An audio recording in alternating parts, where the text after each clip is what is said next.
नमस्कार साथियों, आप सभी का स्वागत है आपके अपने यूट्यूब चैनल इलेक्ट्रिकल लेगा में। आज हम हमारा क्वेश्चन सीरीज जो है उसको स्टार्ट करते हैं। सबसे पहला क्वेश्चन है, आवेश प्रवाहित हो सकता है विद्युत रोधियों में सालकों के माध्यम से, विद्युत रोधियों के माध्यम से, सालक एवं असालक दोनों के माध्यम से। विद्युत रोधी मतलब होता है कुचालक, यानी कि दोनों के माध्यम से। इसमें से कौन सा सालक होगा तो आपको पता ही है। सालक में आवेश प्रवाह की दर को विद्युत धारा कहते हैं, यानी कि विद्युत आवेश सालकों के माध्यम से ही प्रवाहित हो सकता है। इसका राइट आंसर हो जाएगा आपका बी।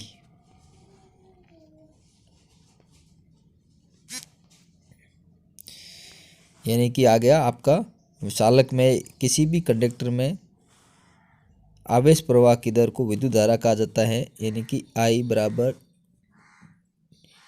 डी क्यू बटा डी टी।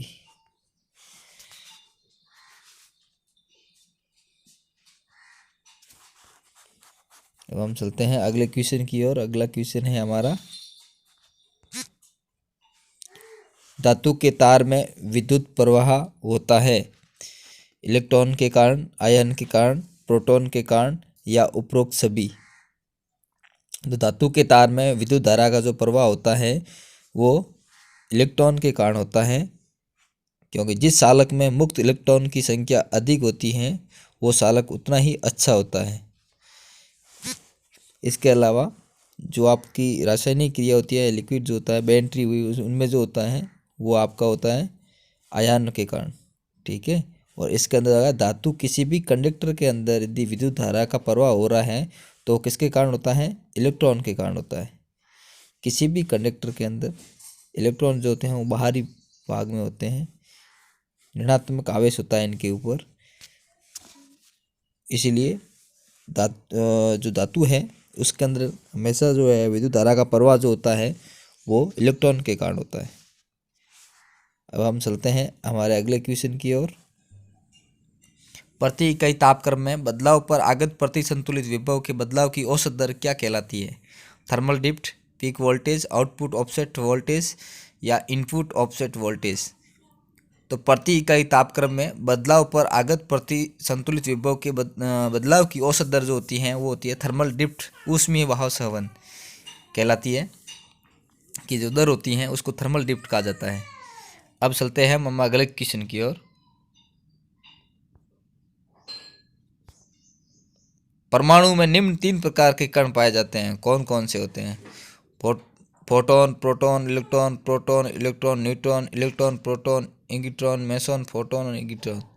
तो आप सबको पता ही है कि किसी भी परमाणु के 3 कण पाए जाते हैं। उनमें से आपका होता है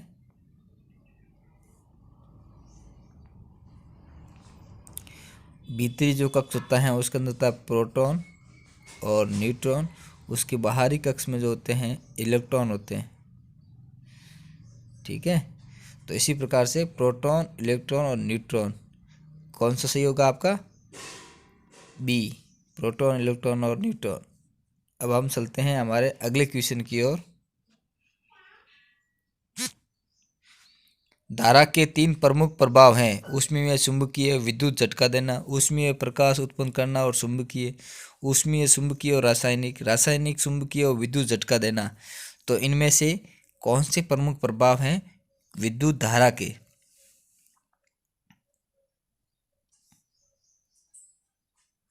तो आप जैसा आपको सब पता ही है कि जो भी विद्युत धारा होती है उसमें ऊष्मीय प्रभाव और आपका चुंबकीय प्रभाव और रासायनिक प्रभाव। अब ऊष्मा किस में होगी? फॉर एग्जांपल के लिए किसी भी फिलामेंट के अंदर, जैसे बल्ब का एग्जांपल ले लो, फिल्म आप इस फिलामेंट को जैसे जलाओगे तो ये तार जलेगा, तो ये रोशनी देगा, ये ऊष्मा देगा। या फिर आप हीटर का फिलामेंट ले लो, ठीक है, तो उसके अंदर कौन सा प्रभाव है? ऊष्मीय प्रभाव है।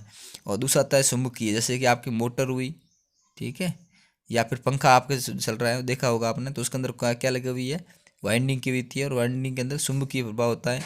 जितनी भी मोटर काम करती है वो चुंबकीय सिद्धांत पे कार्य करती हैं। तो उसमें चुंबकीय और रासायनिक आपका बैटरी सेल आप देख सकते हो, उसके अंदर कौन सा प्रभाव है, रासायनिक प्रभाव है।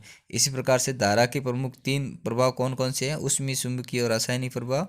इसका राइट आंसर होगा आपका सी। अब हम चलते हैं हमारे अगले क्वेश्चन की ओर। अगला क्वेश्चन है हमारा, एक संवाहक 0.2 एम्पीयर की धारा धारित करता है।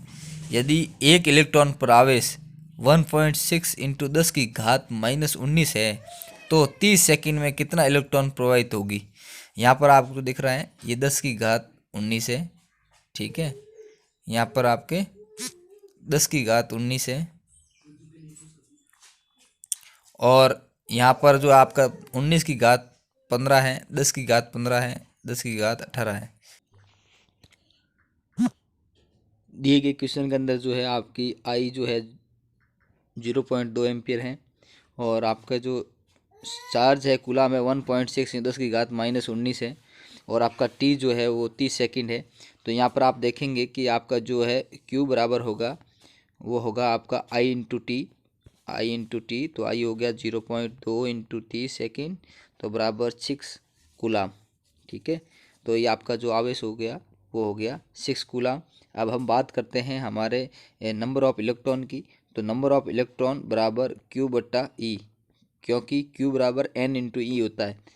तो बराबर आपका हो जाएगा 6 की बटा कर दिया आपका 1.6 इंटू 10 की घात -19। इसको जैसे ही सॉल्व करोगे तो आपका आ जाएगा 3.75 इंटू 10 की घात 19, ठीक है। तो आपका जो सॉल्यूशन है ये है आपका ए में, किस में है, ए में 3.75 इंटू 10 की घात 19। तो यहाँ पर होगी 3.75 इंटू 10 की घात 19 जो है ए सही राइट आंसर है। तो इसका सही आंसर हो जाएगा आपका ए। अब हम चलते हैं अगले क्वेश्चन की ओर। अगला क्वेश्चन है हमारा,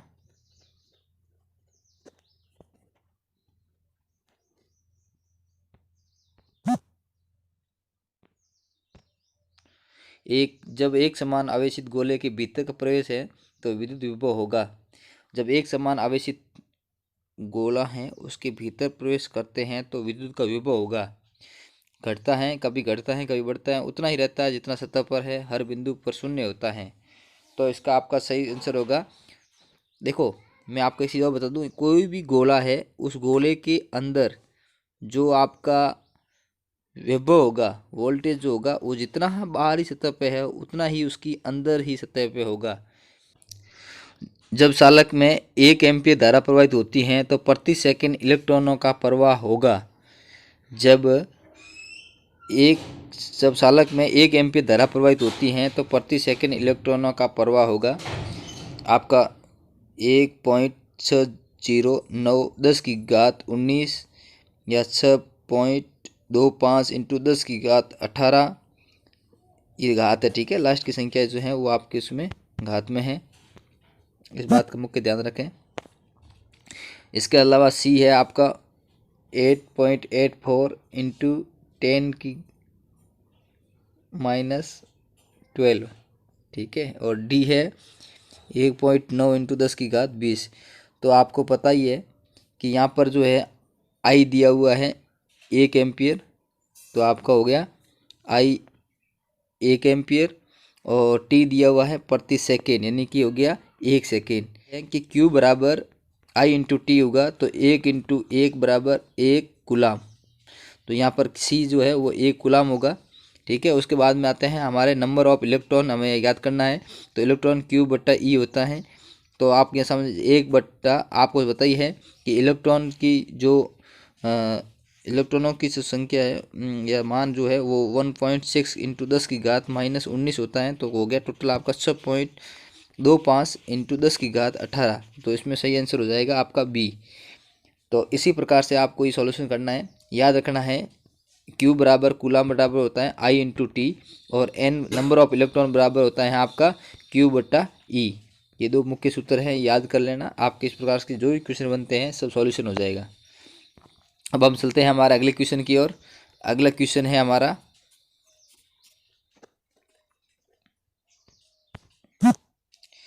दिए गए शब्दों का मिलान कीजिए। तो आपको पता ही है कि प्रतिरोध, विद्युत प्रवाह, बल और पावर के जो मुख्य मात्रक हैं उनमें हमें देखना है।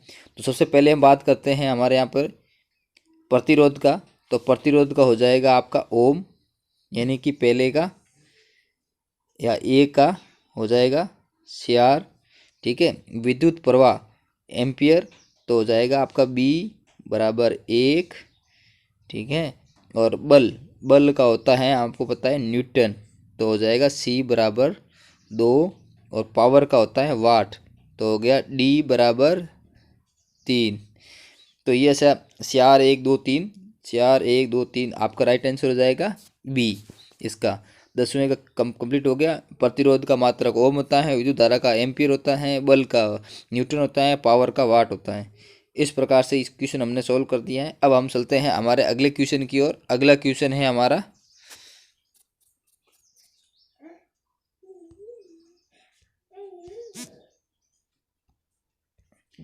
एक चार्ज किए हुए खोखले गोले में विभव होगा। ये क्वेश्चन अभी आपने सॉल्व किया है, तो आपको इसको पता ही है कि जितना बाहरी सतह पे के होगा उतना ही अंदर की सतह पे होगा, यानी कि इसका बी आंसर सही होगा। किसी भी गोले के अंदर विभव जो होगा जितने बाहरी सतह पे होगा उतना ही उसकी अंदर की सतह पे मौजूद होगा क्या, विभव, यानी कि वी, ठीक है। इस प्रकार से हमने इसको सॉल्व कर दिया है। यदि आपने अभी तक हमारे चैनल को सब्सक्राइब नहीं किया है, सब्सक्राइब कर लीजिए, बेल आइकन पर क्लिक कर दीजिए, जिससे कि नई वीडियो की जानकारी आपको सबसे पहले मिले। हमारे वीडियो में किसी प्रकार की कोई डाउट हो तो आप कमेंट बॉक्स में ज़रूर बताइए। वीडियो को लाइक कर दीजिए, अपने दोस्तों के साथ शेयर करना नहीं भूलें। धन्यवाद।